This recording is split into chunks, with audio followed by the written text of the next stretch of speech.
Welcome back, everyone. You have landed on the top note. We talk about all things fragrances on this channel, and today we are covering off on the topic of candles. Specifically, I'm interviewing Cody, who is the man behind the brand Urban Alchemy, which is an Australian candle brand. And I featured his candles on a video a couple of months ago where I was talking about all of my favorite candles. And he very graciously agreed to speak with me and let me ask him a heap of questions. So that is what you're going to be watching today in this video. And I hope you enjoy it, but also please don't hesitate to reach out to Cody if you have any questions about his product or candles in general. I'm sure he'd love to hear from you. But in the meantime, please enjoy my interview with Cody. He's an absolute delight to speak to. I'm sure you will get something out of it, particularly if you are a candle lover like myself. So we're talking with Cody today from Urban Alchemy Oz. Cody has a candle business that is now one of my favorite candle brands. So I actually have Soiree burning here today.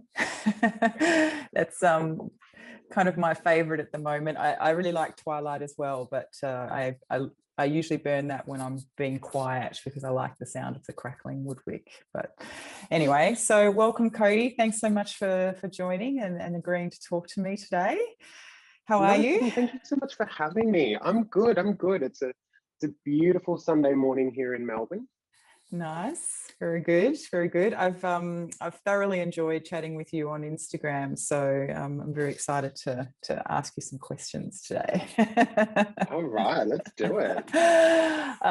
Well, first of all, let's just start with the obvious one, and that is, why candles, and what is your background, and how did you get into making candles? Sure. So I actually started making candles as a hobby.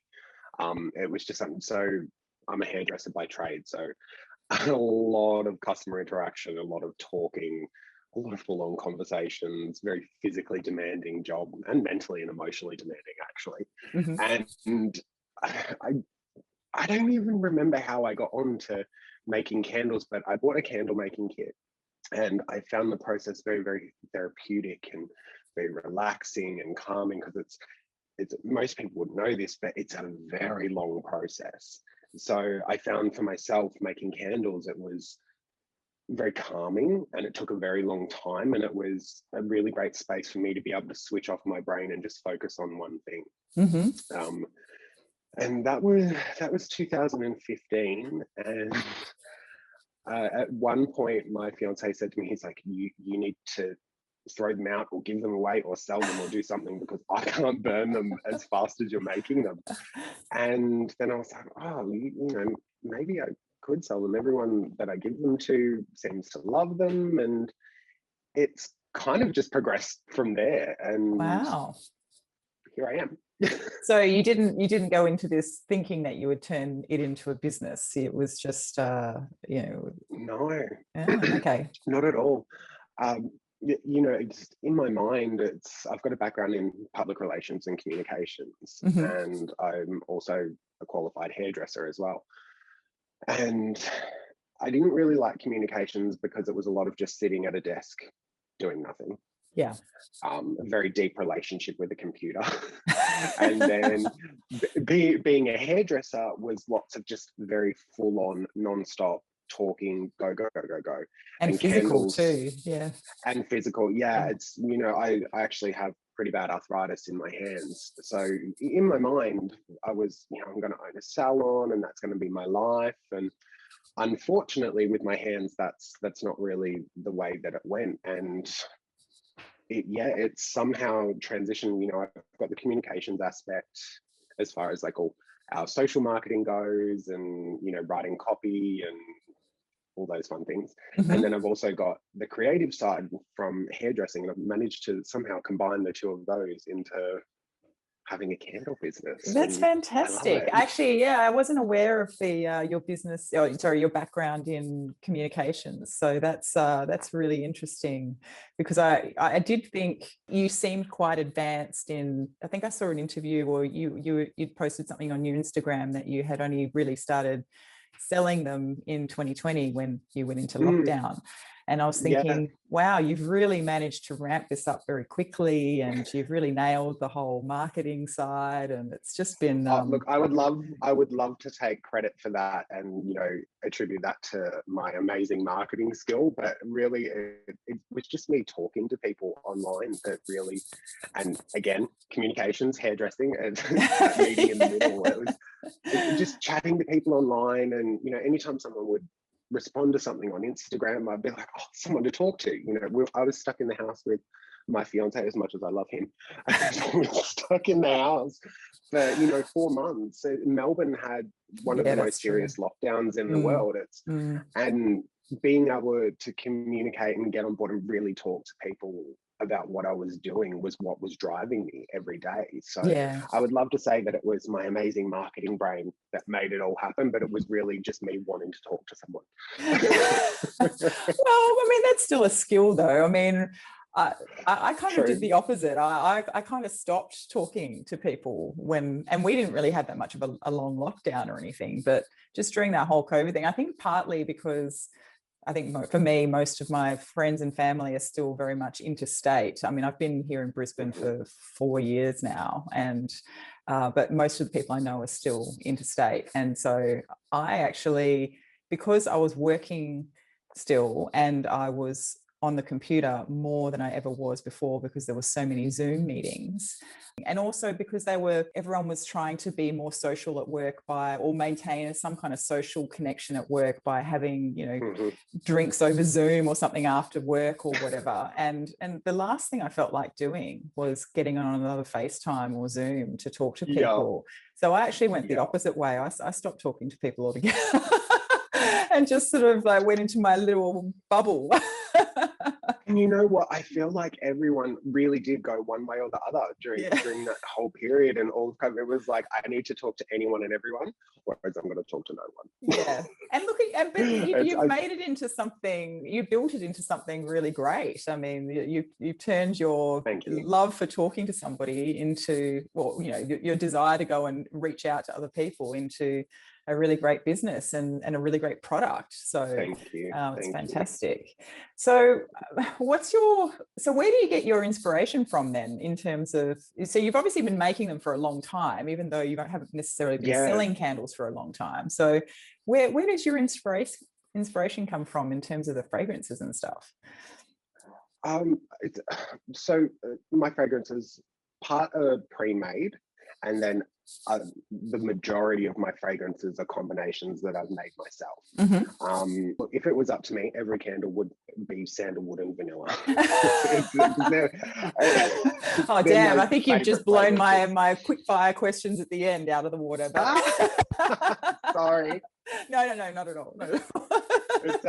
So I found that a lot of my girlfriends and a lot of my mates are like, oh, can you do one that smells like this, or can you do one that smells like this? And I was like, oh yeah, cool, not a problem. And I'd found, say someone wanted a really fruity fragrance, I'd go and pick 5 or 6 of my favorites and mix them up or create my own blend, and I'd go, all right, this is the winner and this is the one I like the most. And so that would then go into the collection. So it's not so much about going, oh, I really want a watermelon, blackberry and sea salt candle. It's I want a fruity fragrance that appeals to me, but then also appeals to my customers as well. So it's about, more than anything, it's about finding balance. It's because I gravitate towards woods, and it's, my fiance will kind of like pop me, like, you've already got a sandalwood candle, you've already got 2 sandalwood candles, you've already got 3. Maybe we need to go the other way. It's about finding balance. I'd love to say that, I'm very much inspired by one particular fragrance note, but if anything, it's experimenting and exploring with everything, and then finding what appeals. And I know this sounds quite selfish, but what appeals to me, and Yeah. then how I can work that into the line. Yeah, of It's course. That's not selfish at all. I yeah, think that's very sensible because, I mean, if it doesn't smell good to you, there's very good chance it's not going to smell good to somebody else. So, true, yeah, true. yeah. I mean, we all have our predispositions to certain notes, I suppose. But I mean, I really love sandalwood too. But I used to think I hated rose, and now I really love rose. So, you know, Me too. you can love lots of different notes, but Yeah. you can have a predisposition to going towards one particular combination. And I'm sort of more the woody, and I like the tobacco and the spicy kind of stuff. So if I see anything with amber or spices or sandalwood, I'm all over it. But funnily enough, it used to be that if I saw anything that said vanilla, I'd be, oh no, I don't want that. But now I actually realize that vanilla goes into a lot of things. So it does. I've also realized for myself that I have to kind of let go of what my assumption of a fragrance is. Like you said before with rose, rose just immediately takes me back to my grandparents' house, and I think toilet spray and all those things. And I found that once I kind of said to myself, okay, it's not always about you. Let's see, you know, where else we can take the line and take the fragrances. Yeah. There was things that really surprised me. So I actually have a rose fragrance coming up in the next few months that I'm working on at the moment. And 12 months ago, if you told me I was going to have a rose candle, I'd just like, oh, why? But yeah, I can totally relate. I think once you let go of your assumptions of a particular fragrance or the things you associate with the fragrance and just look at it as the fragrance, not what other people connect to it, I think you can really open up a whole new world of you know, beautiful fragrance and smells for yourself. Yeah, absolutely. I totally agree with that. And I think somebody asked me a question a few months ago about what are my recommendations for blind buying fragrances, you know, for perfume and stuff like that. And they'd say, oh, do you look for particular notes when you are shopping online? And you know, I've really sort of moved away from wanting to blind buy things because I want to actually smell fragrances first and then without knowing what's in them, because I want to just see what resonates with me. Because I've gone through probably a good 10 years of assuming that I didn't like certain notes when in fact I do like them. I just don't like them in certain combinations or in certain compositions. It's what's complementing that main fragrance note. Yeah. I totally get that. Yeah, absolutely. So no, I get that. It's a interesting and fun process. So are you bringing out lots of what's your goal with the line? Because you've already got quite a lot of fragrance combinations. Are you going to maintain all of them and just keep adding, or are you going to discontinue some, or do you have any foresight on that? So I think a lot of it, as I said, a lot of it is my personal preference. I need to think more like a business owner now and not just someone who likes fragrance and making candles. Yes. So I think, every 6 months to a year, I will do a big reassessment of what sells, what doesn't, and then maybe a few things will be replaced, or, something will disappear and something new will come in. My ultimate goal for the business, really, as far as the fragrance line and the offering goes, is just to make sure that people like the product. Yeah, I'm not limiting myself to only 10 fragrances, and I want to have 100 fragrances. I want to be able to offer the full spectrum of fragrance to people, with also not sinking myself in stock at the same time. Yeah, well, that's the other thing, because you're in Melbourne, so I'm wondering where you store all these things. That do you? You've got all the materials, and then you've got the finished product. So and the packaging and.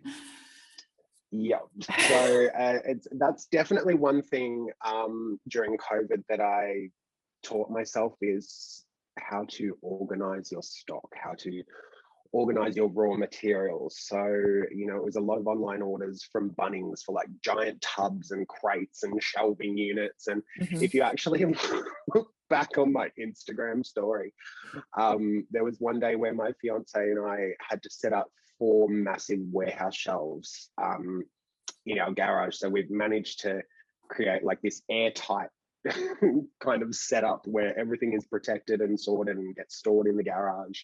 That was like a whole day of just putting shelves together and moving stock. And I'm not going to say that I nearly died, but I swear I nearly died. Well, it sounds it was like a very, very, very long day.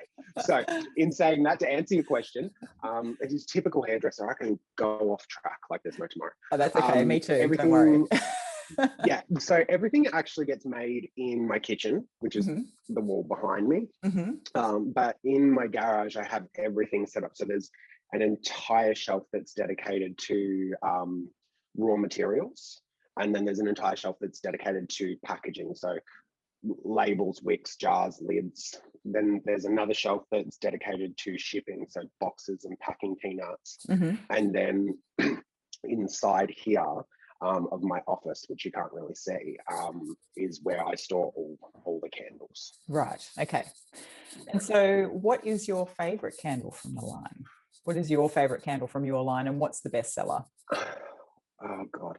Okay, so my favorite candle, and I'm not sure if it's related to nostalgia or if it's the fact that I do love this particular fragrance note, or if it's just because it's the first candle that I created for the line. But my favorite candle is Soiree. Oh, okay. Well, there you go. That's what you're burning today. What a happy I bought a candle years ago. I'm going to say like 2013 maybe, that had very similar fragrance notes to Soiree, and I bought it once, and then the shop that I bought it after I burnt through it, I went back to the shop and the shop had closed, and I didn't have the box, and so I didn't know where it was from, but it was stuck in my head and I knew exactly what it was. I ended up finding it online, having the fragrance notes, and I was like, I'm going to make that candle. And look, it was a very ambitious fragrance for my first kind of product to create, especially because I had to mix everything myself. Yeah. If I look back at it now, it was probably hours of trying to get it right. And, you know, as a hairdresser, especially when you're working with color, it's the fine tuning that matters. You know, you can fine tune someone's hair color over the course of 2 years. I had to do the same with the fragrance, but with absolutely no idea of what I was doing. So it was like a little bit of this and a little bit of that. And I think also my hairdressing brain came into place because I actually found it a few weeks ago. I had this little notebook where I wrote down every single drop of what went into what. And now they're all very beautifully organized in a folder. But yeah, so long story short, all right. You're basically, you are a perfumer. Basically what you are. That's fantastic. By accident. Yeah, but still, I mean, you know, it's a skill that you've learned over time, and lots of perfumers start out that way. Not every perfumer has been to perfume school. You know, some of them. Yeah. Teone Reinthal, who's a very well-known natural perfumer here in Brisbane, but also she's very well-known internationally. She makes beautiful perfumes, and she's self-taught.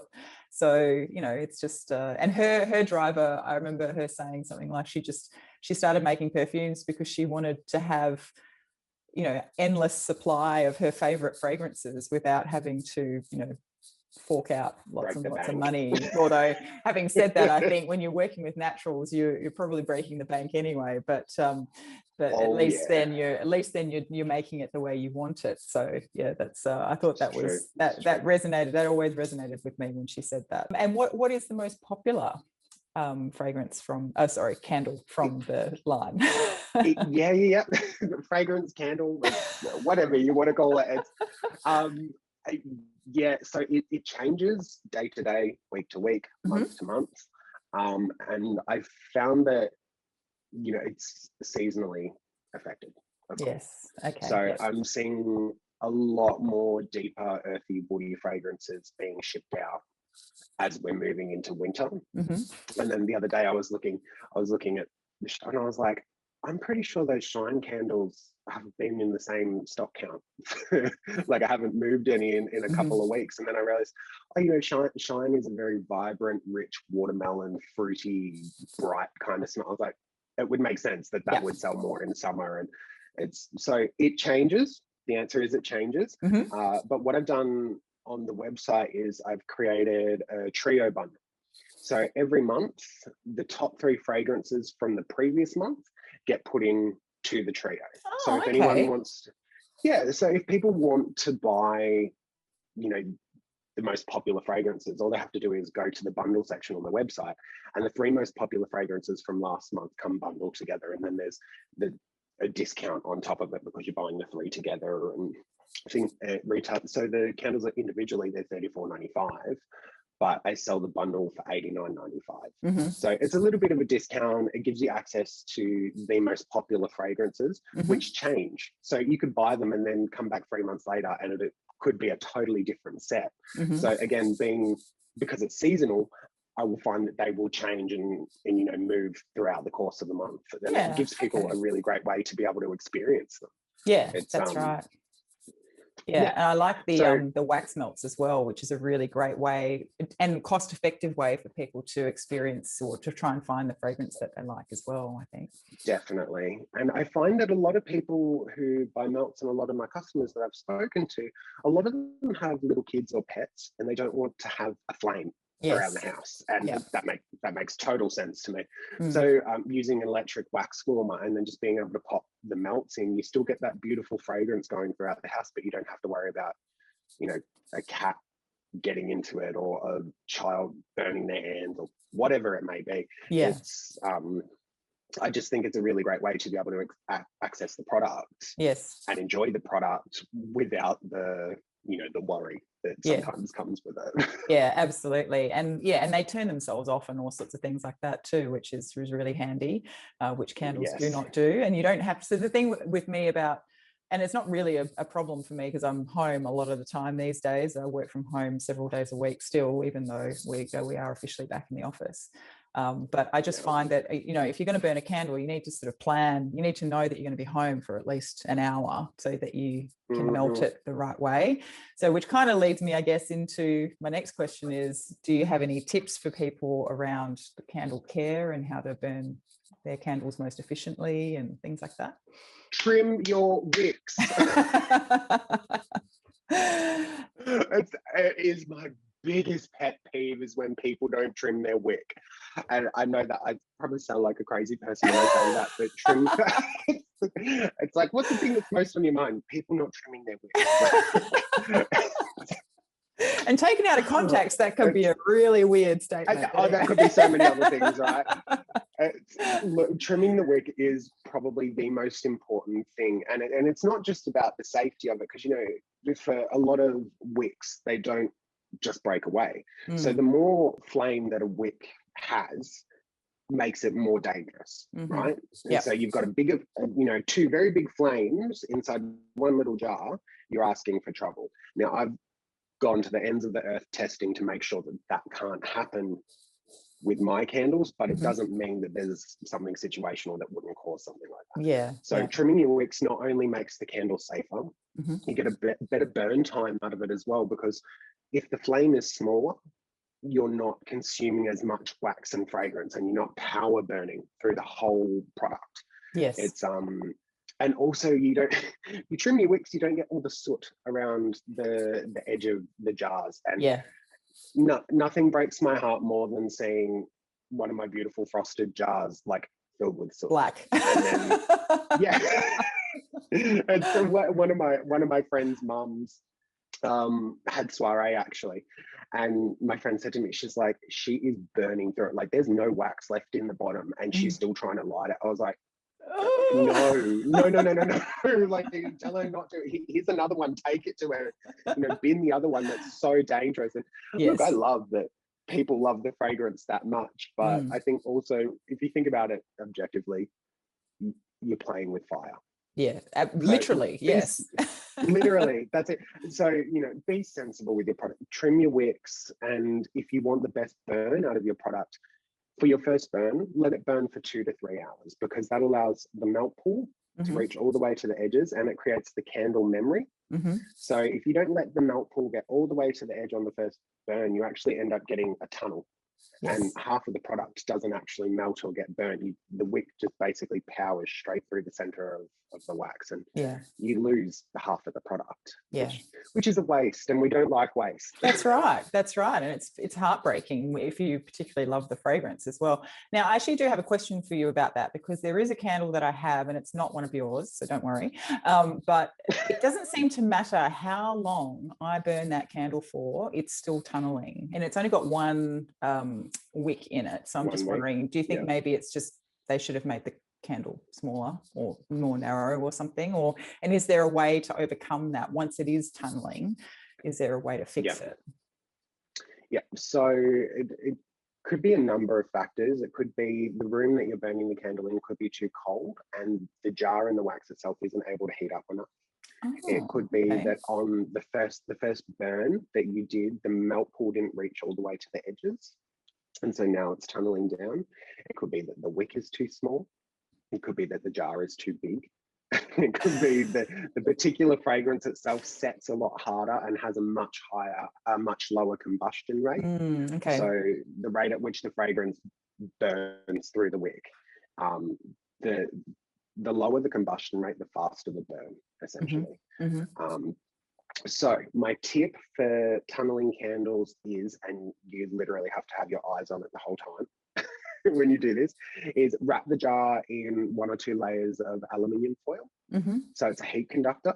And again, hairdressing brain, it's use foil. When all else fails, use foil. You wrap the foil around the jar, and then you set the jar to turn it on and let it burn for an hour or 2, and that will actually keep the heat inside the jar and melt that outside layer of wax and stop the tunneling. Yes. Okay, great. Thank you. I'll give that a go. But make sure you keep an eye on it. All right. I'll definitely keep an eye on it.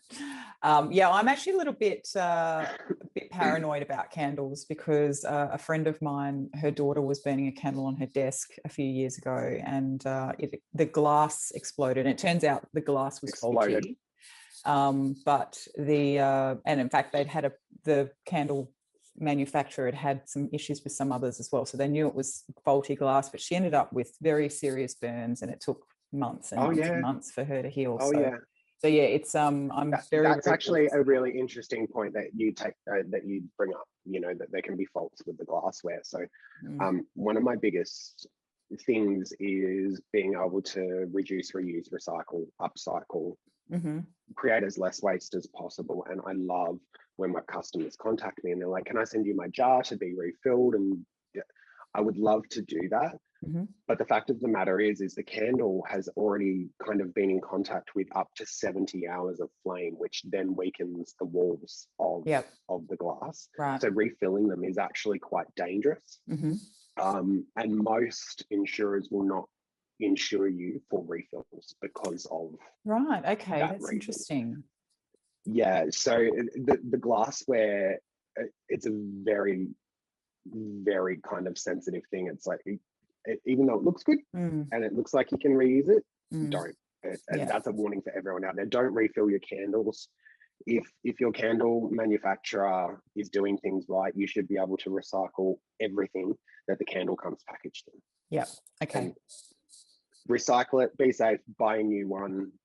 I don't know, wait for a sale, do whatever you have to do, but just don't refill your candle. Okay, well, thank you for that, because there is another candle manufacturer that I quite like their candles, but they do promote that they will take back the empty jars and refill them for you. So I think I won't be taking them up on that offer.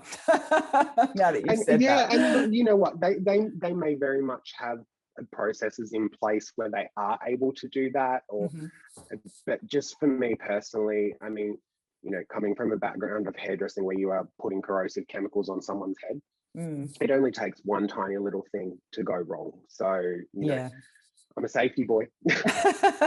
That's fair enough, and we appreciate it. So any other tips that you have? What should people be looking for? Because I know that you take a lot of care in making sure that the quality of your materials and stuff are good, but is there anything else that people should be looking out for when they're buying candles from a health and safety aspect, I suppose? Yeah, I think when you buy candles, the most important thing is to know what ingredients are going into the candle.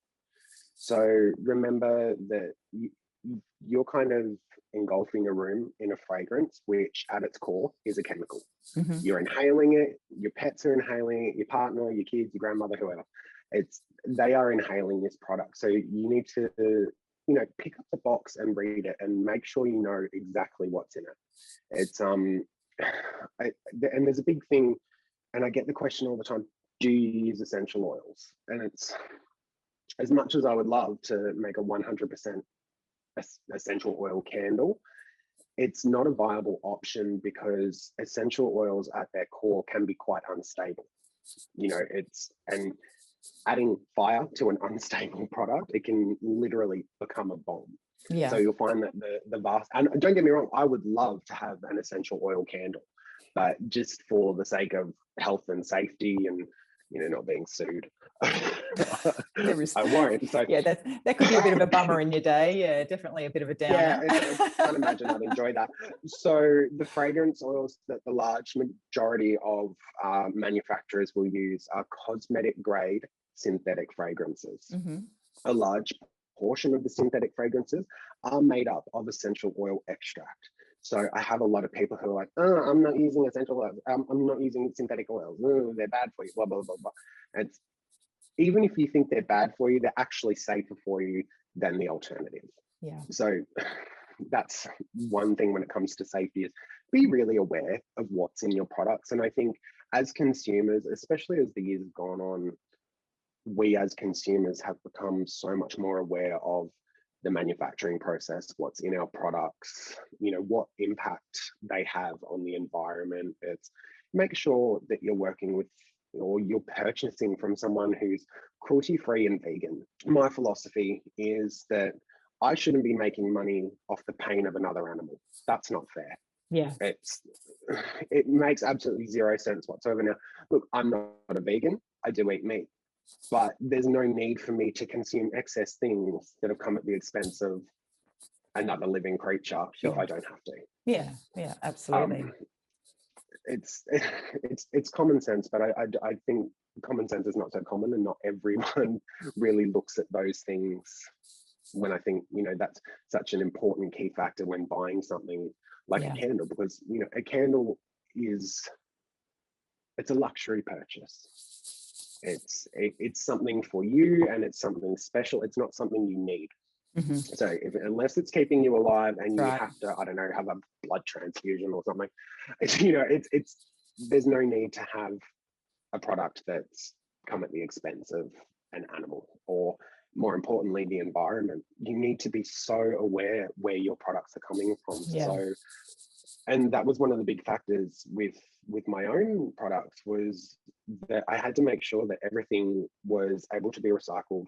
It was sustainably sourced. It was cruelty-free. It was vegan. So the wax that I use, I buy my wax from an amazing little company here in Melbourne, mm-hmm. and all of their wax is sustainably sourced. And is it FSC? I always get it wrong.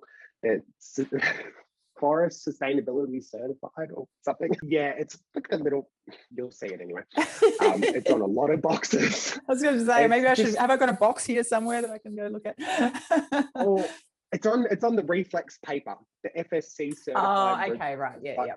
Yeah, so it's sustainably, so mm-hmm. Long story short, I'm going on because this is something that I am really, really passionate about, and something that I think is so important. But long story short is, buy cruelty-free, buy vegan, buy sustainable, buy recyclable, and be aware of what it is that you are bringing into your home, and what you are burning, and what you're inhaling, and what you're ingesting. I think it's so important as a consumer and a manufacturer myself. There's no room to move on that.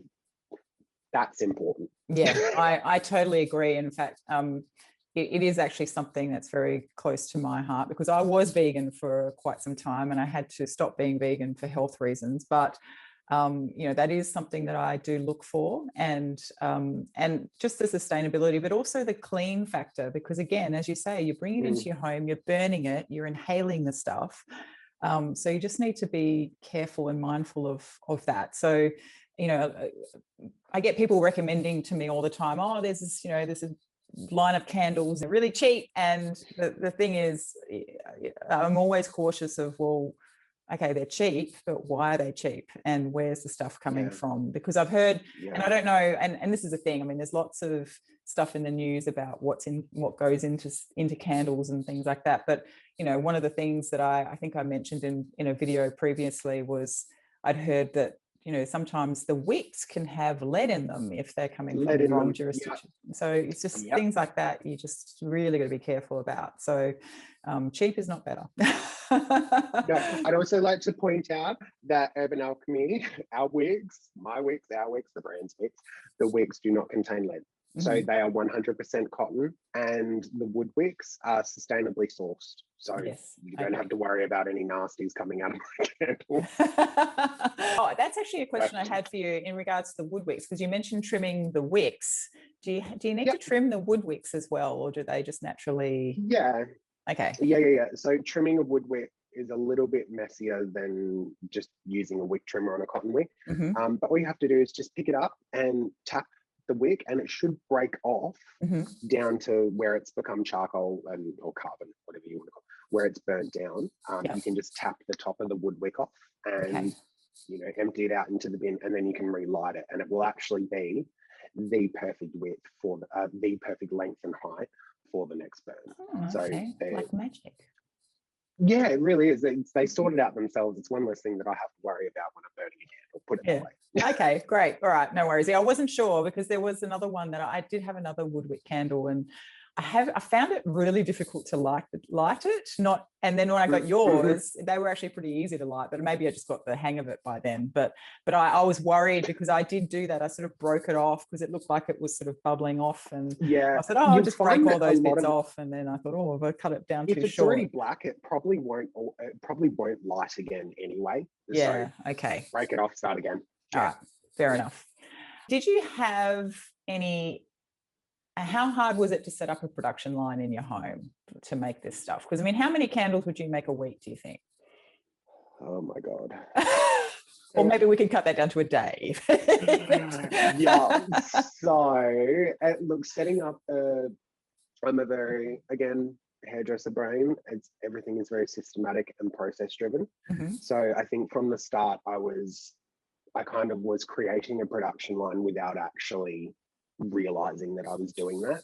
And over time, based on demand, that has kind of scaled up itself. So now the manufacturing literally goes between the kitchen table to the kitchen bench to the other side of the kitchen bench where they set. So I kind of work around in circles. And you know, so I'll do a set of 12, and you know, they get taken out of the packaging, and this is the process. So I'm interested. This is totally selfish on my part because I'm totally interested in how you do this. I should actually do an Instagram story on how I do that. Yes. But so what happens is it comes out of the packaging, the warning sticker goes on the bottom. It then gets put up on the table, and then I put the 2 wicks in. I then put the wick holder on top. It then moves onto the kitchen bench. I then go over to the wax melter and the fragrance, and I mix that up, and that's a whole other scientific process itself. It then gets poured into the jar, and then the wicks get clipped into the little wick holder, so it keeps them stable and in the same spot. Once they've set, I let them set for usually overnight in most cases. Come back, take the wick holder off, snip the wicks to the right length, put the lid on, and then they get stored. Oh, and you have to put the fragrance label on it too. That's somewhere in there as well. It's a long process just to do. So I found that as time has gone on, you know, once upon a time I was creating, you know, maybe 2 candles per fragrance, and I was just doing that on a Sunday afternoon. Now I find that it's much easier to batch produce. So I will do anywhere between 12 and 48 of the same fragrance in one day. And so my goal is to have at least three making days a week. And so I'm constantly keeping stock up, because I also allow my candles to cure. So before they actually go on sale, they have to be stored for a minimum of 2 weeks. Okay, all right. So that allows the fragrance and the wax to really settle in together, for the wick to truly absorb the fragrance that's in the jar.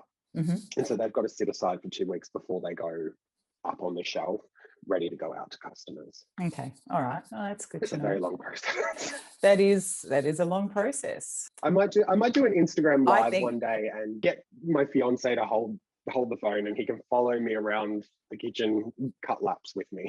I think while people put would find everything that together. really fascinating. Yeah, because I mean, I know I would. I think that'd be really interesting. And I did have a friend who she made her own candles for her wedding a few years ago, and I just thought it was amazing that she did that. And she fragranced them and everything. You know, she used to, and then I think she kept just making candles for herself after that. But I was kind of curious about it then. But I never. That's how it starts. You've got to be careful. You start doing it as a hobby. Oh, that's right. Probably there are worse things to have as a hobby, though. True. Worse things to do. Do you think you'll only stick to candles, or do you think you'll expand into other things in the future where you don't know? Yeah, but at this point, because I still work part-time as a hairdresser, and large part of working part-time as a hairdresser is because physically I'm not able to work full-time in a hairdressing capacity. But I'm finding, especially since last year, that I'm starting to focus more on Urban Alchemy than I am spending time in the salon, which is really great, because I definitely find Urban Alchemy much more soothing and relaxing than being in the salon. But at this point in time, I think you're better to be, jack of all trades, master of none. That's not me. I'm just trying to do one thing and do that one thing right. So yeah. And part of the problem is being a perfectionist, is I never think that the candles are quite right. So I'm always tweaking and changing and doing something different. So look, in my mind, I'm like, yeah, I'd love to expand to this, that, and everything else. But if we're being realistic, candles is where the brand started, and I still find it very relaxing and therapeutic. And I think adding or expanding the line as far as product offering goes, I think that would actually make the business more of a pressure and make it feel like a job than it would something that I enjoy. Yes. And I think that everyone needs to be happy in what they do. And I'm very, very lucky that I've found something that not only supports my family and myself financially, but it's also something that I really, really enjoy, and something that I love doing, and something that I'm creating for other people. And the best part of my day is when someone leaves an online review or a comment on Instagram or Facebook and tells me how much they love the product, the fragrance, the candle, whatever it may be. So yeah. I think, long story short, is I think for the time being, I'm going to stick to wax products, so candles and melts. And look, maybe somewhere down the line, when I can afford to move into a warehouse and I have the space, there is that into another product line, then maybe. But for the time being, it started with candles because I love candles. It's probably going to be that for a long time. Fair enough. And do you only burn your own candles now, or do you still have brands of other candles that you like to purchase? And yeah, of course. I am a massive support small person. So I grew up in a family of small businesses. My parents have always had a business, and that was kind of drummed into me as a kid. It's like, you don't go out looking for a job, you look at what you want to do for yourself and you make it happen. Excuse me.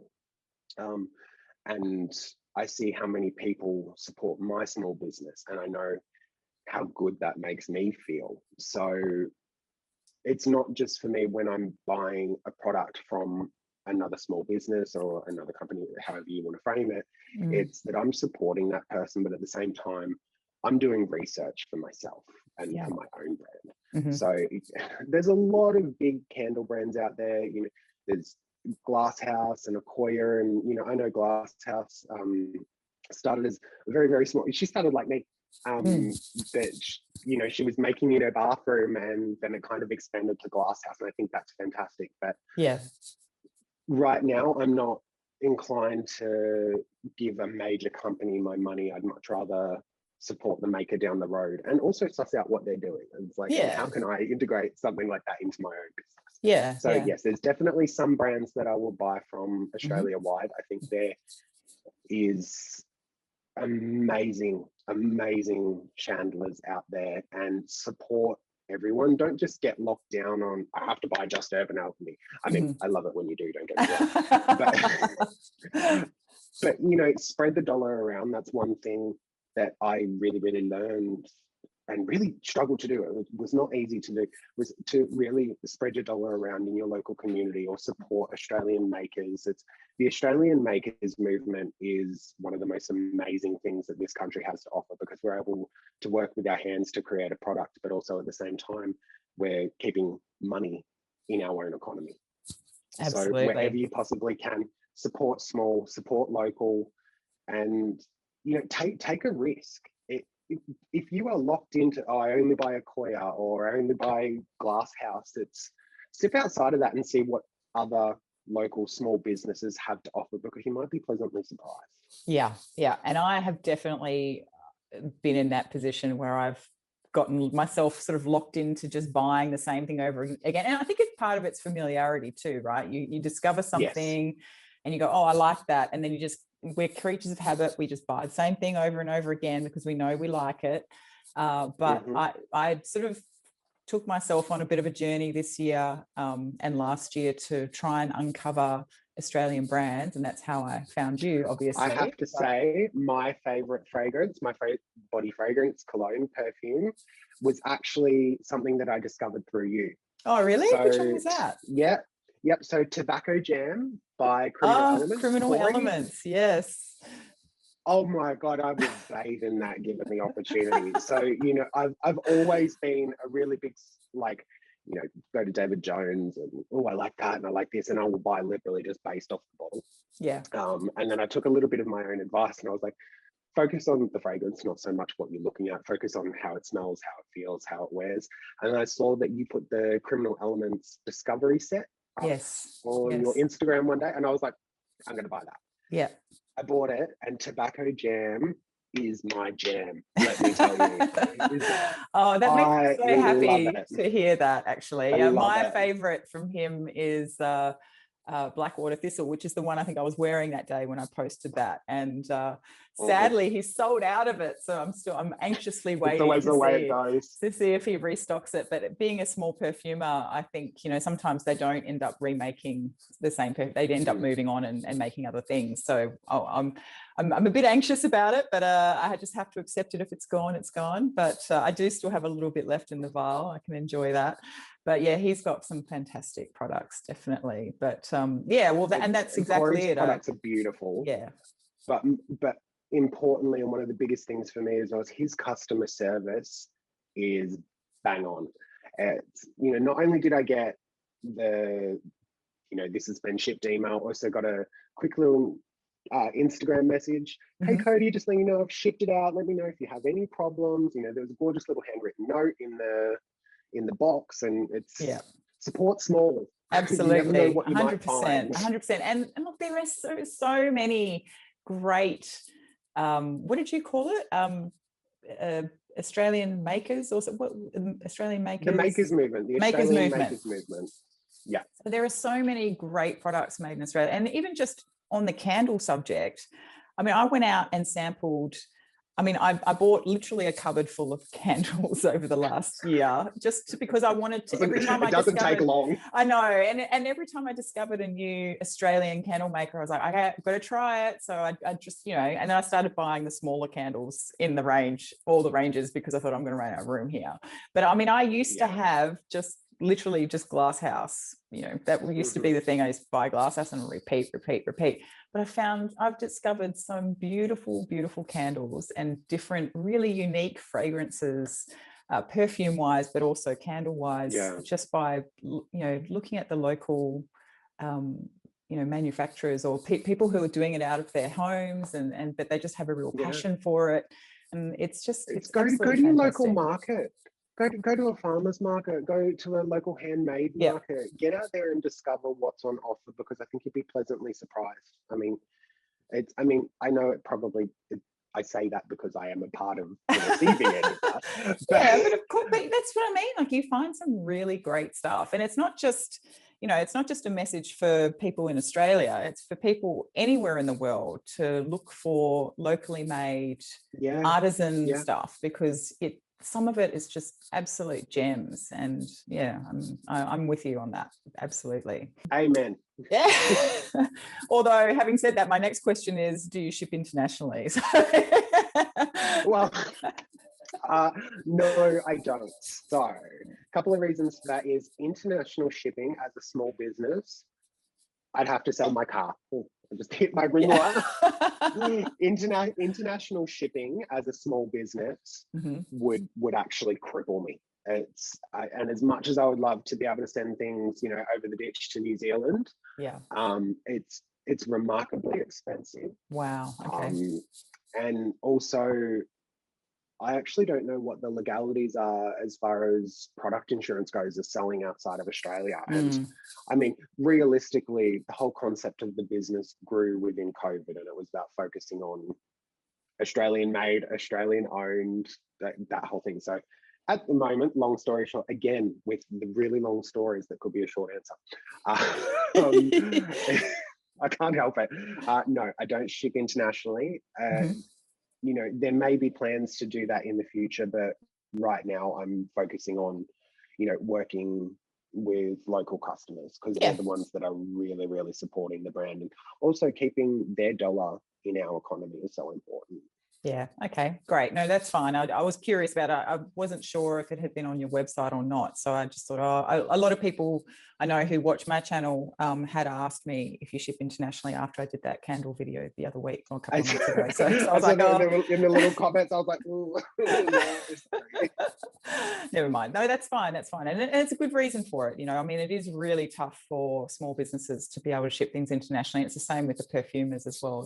They struggle because you've got to have dangerous goods licenses and all sorts of stuff. I can only imagine how complex it is for perfumers. It's like anytime something's a liquid, it's the price triples, the risk doubles, and the problems just get bigger from there. I mean, my hat goes off to them. I struggle dealing with, my local courier and Australia Post without having to have all of that complex stuff into it. Absolutely. Although you have the weight factor with candles, I suppose. Oh, so there is that. Oh yeah. All right. So quick fire questions. All right, let's do it. There's only, hang on, let me just check. There's only 4. So it really is going to be quick fire. Okay, cool. Right. You ready? Amber Go. or sandalwood? Sandalwood. Bergamot or rose? Bergamot. Iris or jasmine? Oh, jasmine. Oak moss or musk? Oh, oak moss. 100%. I would put, again, that's the vanilla and the sandalwood and the oak moss. It would go in everything given the opportunity. Yeah. Oh, and I just thought of another one actually. Tobacco or oud? Oh, both. I love them both, and combine the two together, that's even better. I can't give you an answer. It's both of them, and preferably combined. Oh wow, that's awesome. I managed to get you there. I managed to get you stuck on one. Look, I don't really have any other questions, but I'm so glad to finally have gotten to talk to you, because it's been a long time in the making, this one. Talk face to face. Like, so much of our conversations have just been us talking to like voice on Instagram, voice notes.